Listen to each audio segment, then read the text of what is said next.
The Big Ten is on top of the college football playoff rankings with Ohio State and Indiana, and a big week coming up again on today's Locked On Big Ten Squad. You're talking ball with the Big Ten Squad, sponsored by Gametime.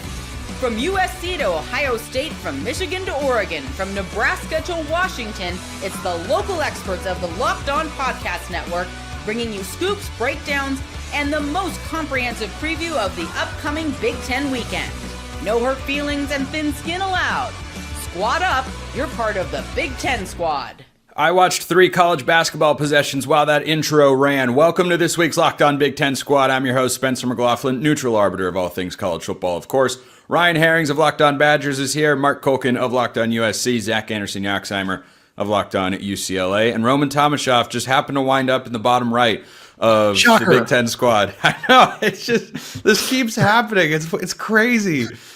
Ever since I started running the production side of the squad, you've always wound up down there, Roman. It's coincidence? It's wild. I think not. It's a pure coincidence. There's no evidence to the contrary. You can't prove anything. Just like none of you can prove that I did anything to Woody and Buzz back in the day. So, Ryan, I want to start with you. I know this had to feel a little bit like the Squidward meme, looking through the window at everyone else having a good time, because everyone here, except for Yaxheimer, of course, is ranked in the college football playoff. What did you think about Ohio State being 1, Indiana being 2, and Oregon also being in the top 10? And correctly, Iowa and Washington find their ways into the top 25. Yeah, I think once again the Big Ten gets a little capped. I actually think Oregon, I would put them up ahead of BYU and Texas Tech. I think their schedule's been tougher. They're elite defensively. I think you look at a school like Iowa.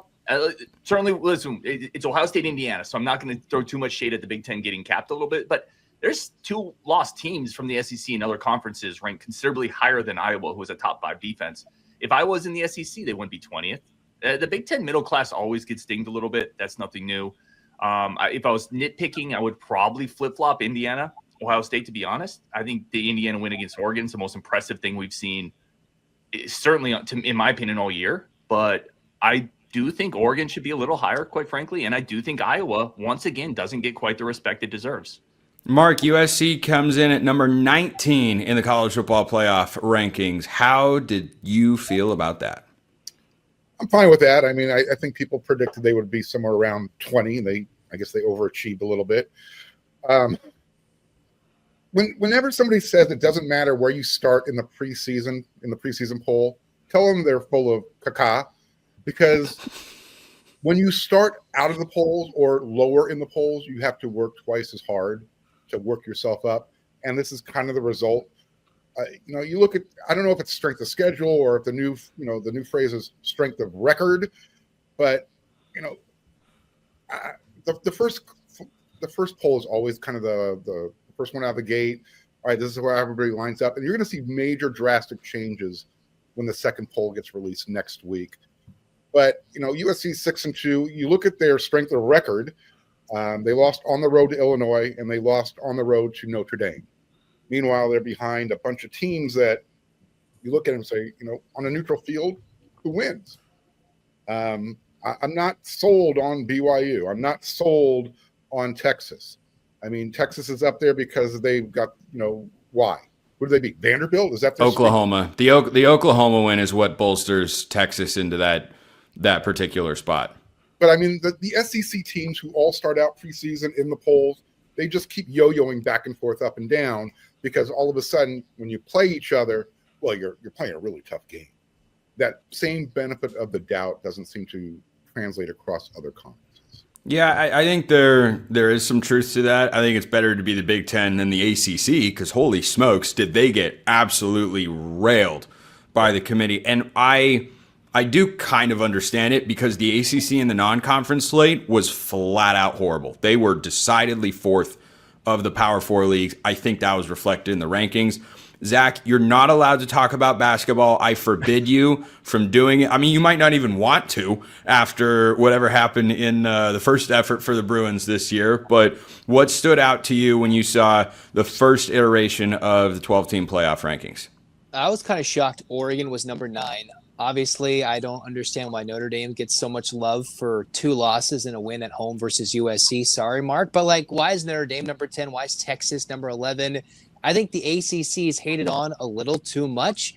And why does Notre Dame get a cakewalk? Last year, they got a cakewalk for, what, 1 loss early? That was horrible to get into the playoff. This year, they're allowed 2 losses to get into the playoff. I don't understand why Arch Manning and the Longhorns and Notre Dame Fighting Irish are just easily in there at the bottom with 2 losses. I think we could throw in a 1-loss ACC team before we get a 2-loss Notre Dame team.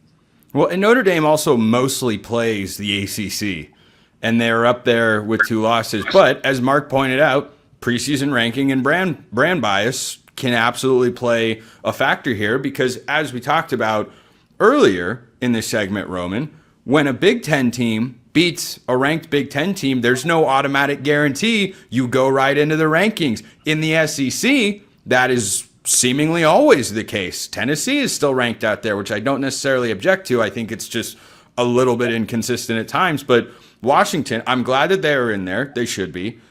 I'm glad Iowa is in there. But the best example of what we're talking about was Washington, that beat a ranked Illinois team by 17. And then the AP voters were like, yeah, okay. You're both unranked now. Like, what are we doing here? Well, first of all, clearly they did something amazing during their bye week that actually just finally vaults them into the AP poll for the first time this season. Undefeated on bye week. Yeah, exactly. But on top of that, Spencer, I'm glad you mentioned Tennessee because I'm sitting here watching the rankings. I saw them pop up at 25th, and I took a huge sigh of relief because that's all I needed to know to see that Washington would find their way into the top 25 and that they were going to do something to get this right. I do agree that the ACC might have gotten shafted a little bit. I'm curious about Texas Tech. I don't necessarily know if they're underrated or if they were just dealing with injuries at quarterback and everything a little bit earlier on. That defensive line, I think they can compete with anybody.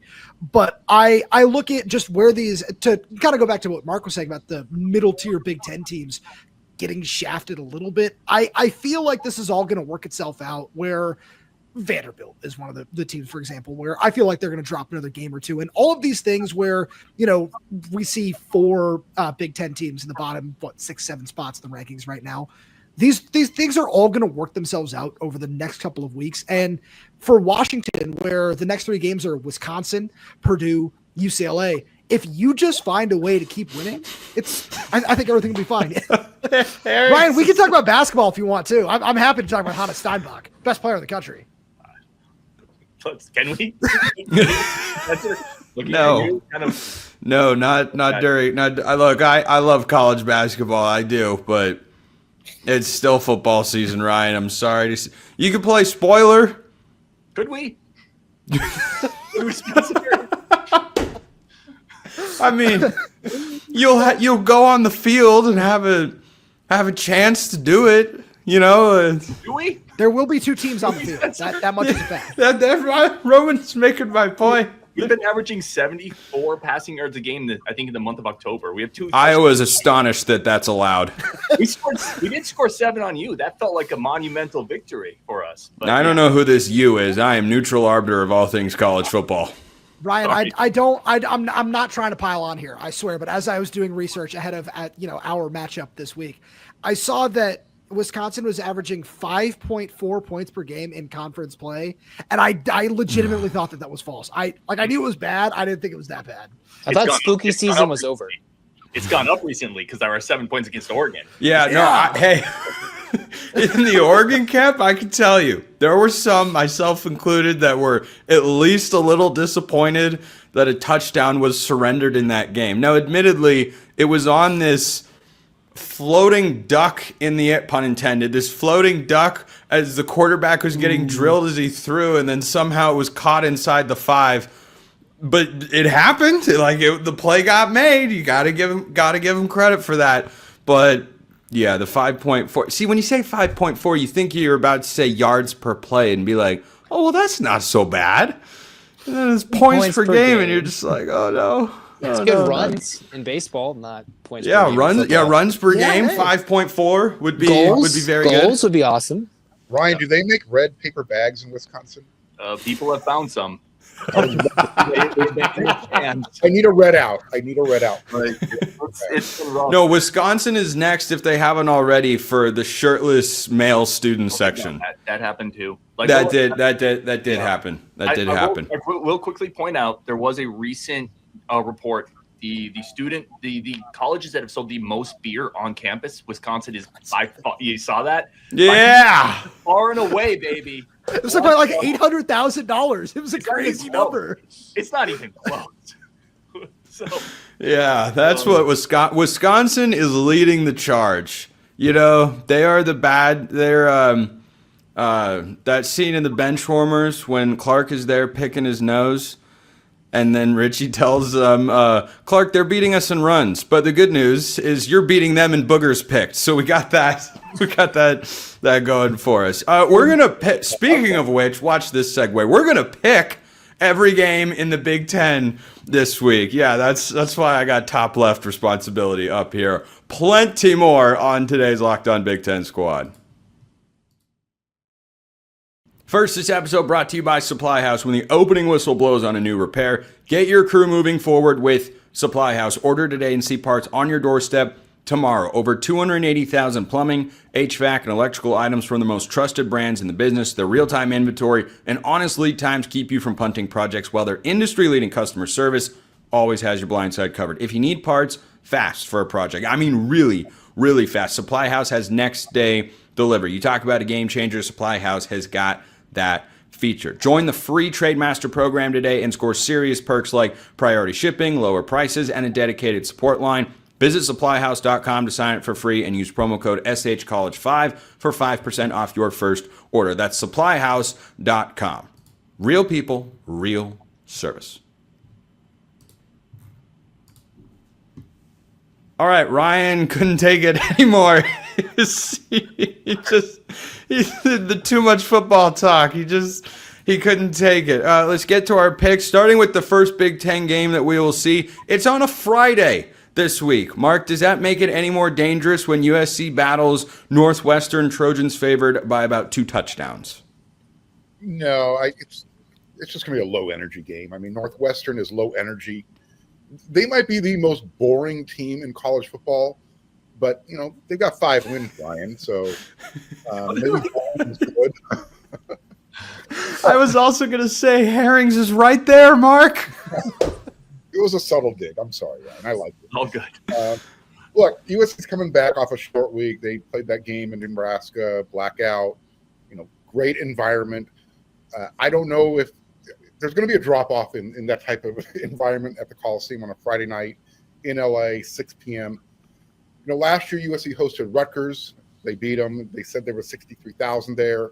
Meanwhile, the Dodgers were playing a World Series game down the street that night. I doubt there was really 63,000 in the stadium. World Series is over now, so we'll see. Maybe all those Dodger fans, now they don't have to flip a coin. They'll show up. USC, as long as they stop the run, which is basically what Northwestern does, and they do it really well, they're not going to have a chance to score more than field goals. So I do think USC wins this game. They cover the spread. It'll be boring, but it is what it is. I'll take 7-2 in boring any day of the week. Right, Ryan? I'd take that. Speaking of... By the way, can you use that beer money to buy out the head coach? Is that part of the So we do get NIL off of our varsity ale. So for any visiting fans that may be coming to Madison, if you want to help us out a little bit, a couple varsity ales will go a long way. Varsity ale. Washington fans, you heard what he said. Yeah, drink, please.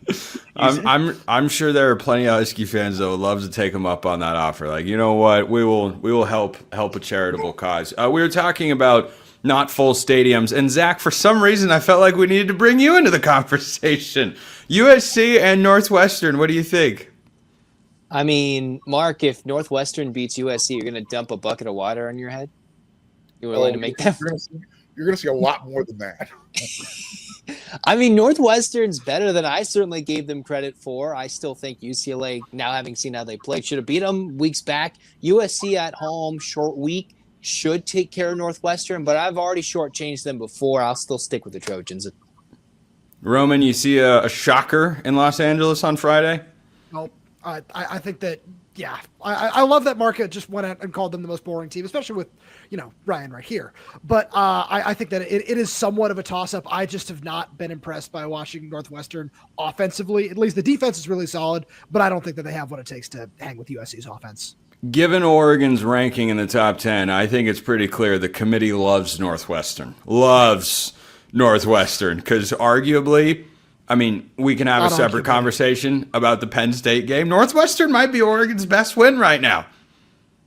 If you looked at if you don't take the Penn State game as it was going into it, then it's probably Northwestern, which is kind of a wild thing to say. But Ryan, you may pick USC and Northwestern. If you are so inclined to pull the upset, this is your opportunity to state it. Yeah, give me USC, but I think Northwestern covers. Northwestern has this incredible innate ability to go to places and just put them to sleep. They're like warlocks. They just go in and they just like all the energy. They're the mentors. They just suck it all out, and you're just like, ugh, this stinks. I think they can do that. Short week for USC. Nothing's going to be exciting about playing Northwestern. They're 118th in the country in passing offense, but they'll run the ball a lot. They'll kill clock. Like nobody cares in the stands if you're playing Northwestern. So I could see 23-14, like a 10-point USC win. So give me Northwestern to cover, but I think USC takes care of business. I don't worry about warlocks after Halloween. That's all I'm saying. That's probably the wrong. Hold on. There are a million tigers and wildcats and bears, and nobody is the warlocks. Should that be Northwestern's new mascot? No, I don't know if it fits Northwestern, having been to that doesn't. campus. What does fit What about a wildcat fits Northwestern? They're Well, in Wildcat Evanston. is like the most like boring, overused logo across college sports, so I think it fits perfectly. You put glasses. Okay, on but think about this. Think about this. Northwestern, arguably the premier academic school in the Big Ten. I said arguably. We don't need to have that discussion. I was gonna go fight. I'm gonna fight you, Spencer. I was too. Academic prowess and everything. Hey, man. That's true. That is Washington's forte. Northwestern, I think, is Northwestern's like the Stanford of the Big Ten. I was just gonna say, the Stanford Light. That's who they. That's exactly. Yeah, they're Stanford like. If anyone was going to figure out how to get magic into our lives, wouldn't it stem from Northwestern? I think that's a fair point. That's what I'm saying. The Northwestern Warlocks is kind of electric. You have the double W's in the name, in the full team name there. I think they should just lean all in, the Northwestern nerds, and just like go for it. Hey, man, if Stanford hasn't changed their mascot, I don't think we're going to get that. The cardinal tree is iconic, even though it doesn't make all that much sense. But anyway, Ohio State plays Purdue. Yeah, okay. Well, speaking of games that are technically speaking of games, Ryan, where two teams are technically taking the field, Ohio State plays Purdue this week. But Roman, I want to go to your game against Ryan here because the spread's only 11.5. Ryan, it's only 11.5. Roman, you can start things off. Any measure of upset alert against a nothing to lose except another football game Wisconsin team? The weather's not going to be great in this game. So this is one of those games where I just look at it and say, Washington still has to travel 4+ hours for this. There's still some level of question of which team is going to show up with Jedfish on the road. Is it going to be the second half against Maryland, the team that showed up for the entire game against Washington State, or the team that showed up for the Michigan game? And I think that Washington has the high-end talent to be able to run away with this game. But again, with the weather, with what Camp Randall can bring, especially, in a nothing to lose game like this, I'm always going to be a little bit nervous. But I always kind of thought coming into the season that Washington was going to split Michigan, Wisconsin, and this is the game I had them winning. Ryan? Yeah, I don't think Camp Randall's going to bring too much. There's a lot of. You were talking about the shirtless section. I thought we were going to get a little bit of that. Camp Randall's a great place. Like a lot of places are in the Big Ten when the team is winning. So I will say this: Wisconsin showed fight against Oregon. This team hasn't given up. I will say that they found some new pieces at linebacker, Mason Posa, a couple guys on the defense. Defense is solid. Defense can play. The defense can really play. And they haven't given up. You will likely see a new quarterback. For whatever it's worth. Who? So who's left that hasn't been tried?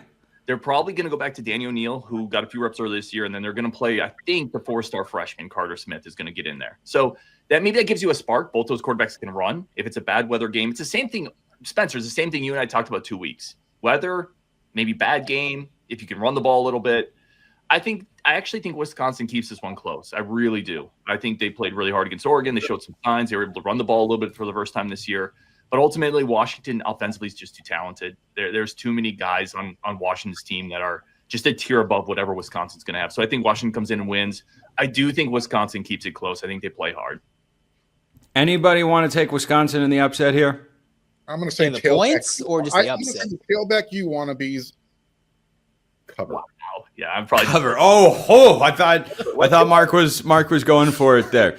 Before we break for segment 3, Zach, the Bruins have Nebraska this week in what I'm dubbing the what could have been bowl.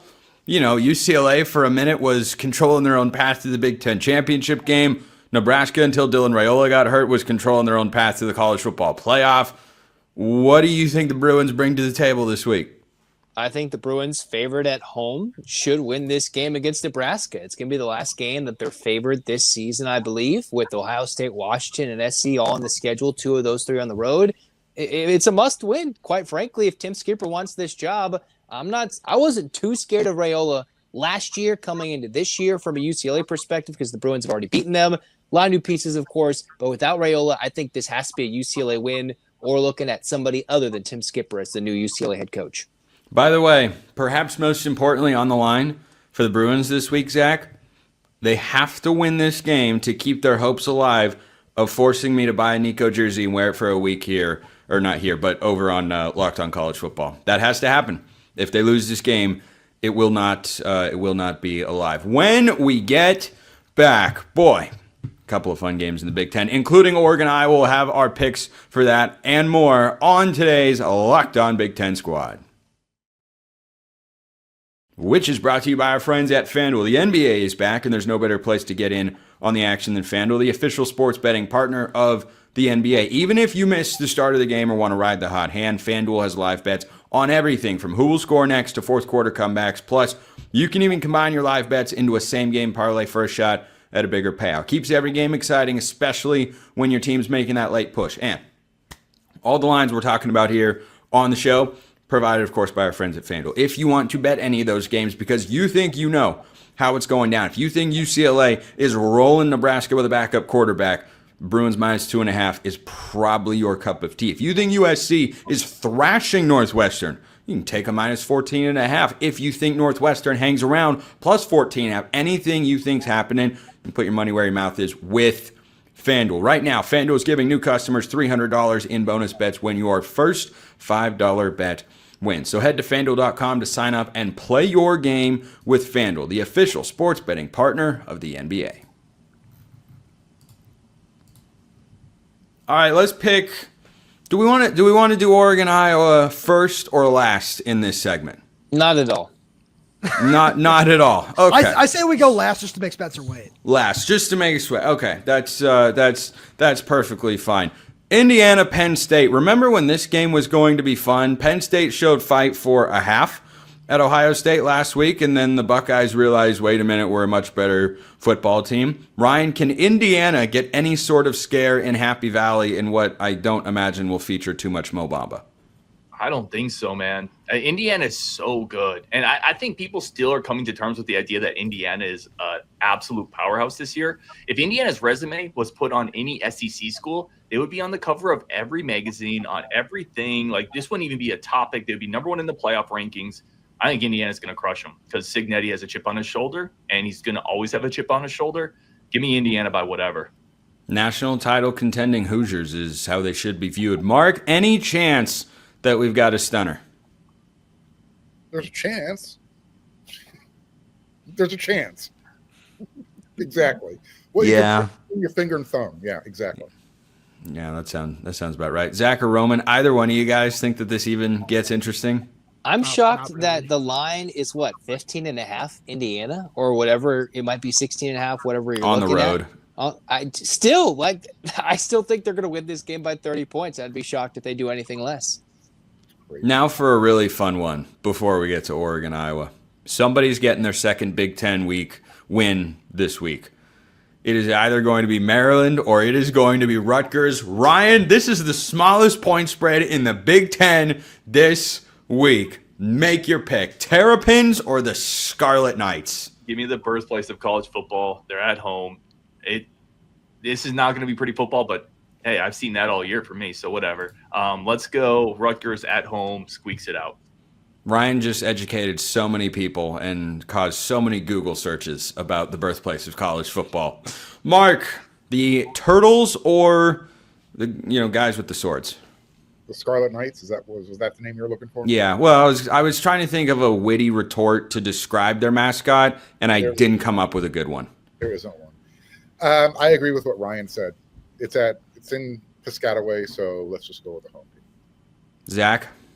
I'm going to go with Maryland. Mike Locksley gets a November win for Maryland. Those are sometimes hard to come by, and I think Maryland gets a road Big Ten dub. That defense going to step up, get a pick 6 or 2. I'm with Yaxheimer on this one. I think the Terrapins, I like Malik Washington to be the difference. Roman, what do you think? You've seen both teams this year. I was going to say, I think I'm the only guy in this chat that's had to watch both teams this year. Am I? Had to, gotten to. Enjoyed. You know what? Enjoyed. Gotten to.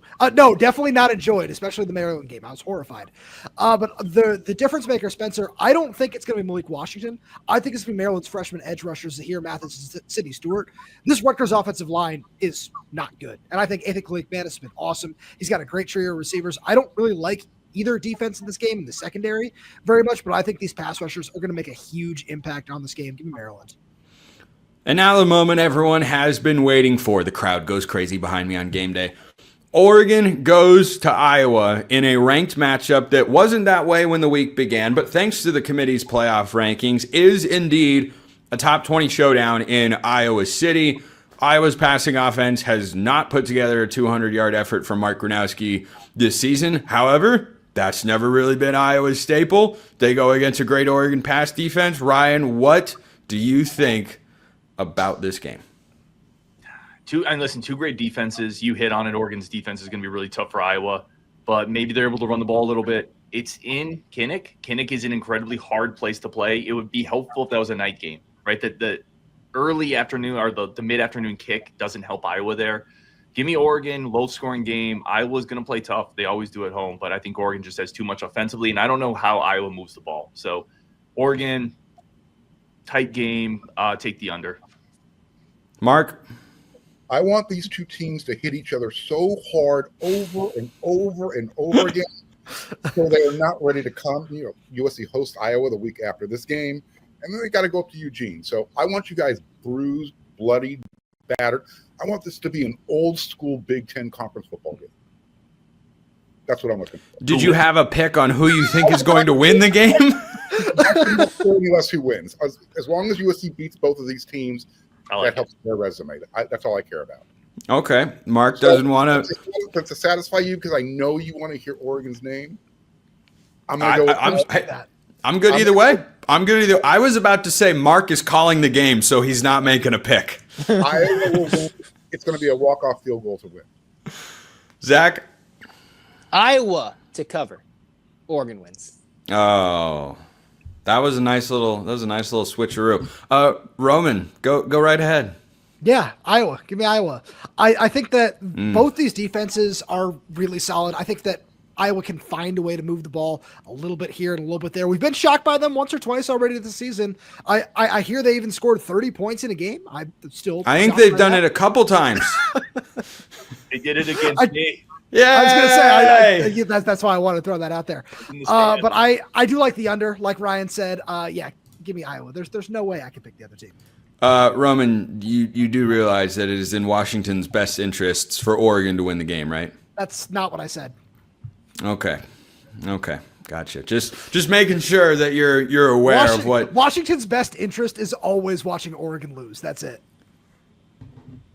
All right, rent free. We can live with that. Let's not act like that doesn't. The only question I've got in this game is whether Oregon wins by 30 or 35. I think. No, I'm kidding. I think this is going to be a really really good test for Oregon's offense. I actually do, because Iowa's defense at home, off a bye, crowd should be popping. They're ranked inside the top 20. A lot to play for, control their own path to make the playoff. But the Oregon's offense has had some high highs and some lowish lows this year. I don't think Iowa's offense can do enough against the Oregon defense. I'll take the Ducks to win 24-13 over the Hawkeyes. Where are Goins and Trent Condon to fight when you need them? But alas, that is how the cookie crumbles. Ryan Herring's Locked On Badgers, Marc Colkin Locked On USC, Zach Anderson Yoxheimer Locked On UCLA, Roman Tomashoff Locked On Huskies. I'm Spencer McLaughlin, neutral arbiter of all things college football, of course. That is it for this week's Locked On Big Ten Squad. We'll see you next time, and until then, hope you all have a wonderful rest of your day.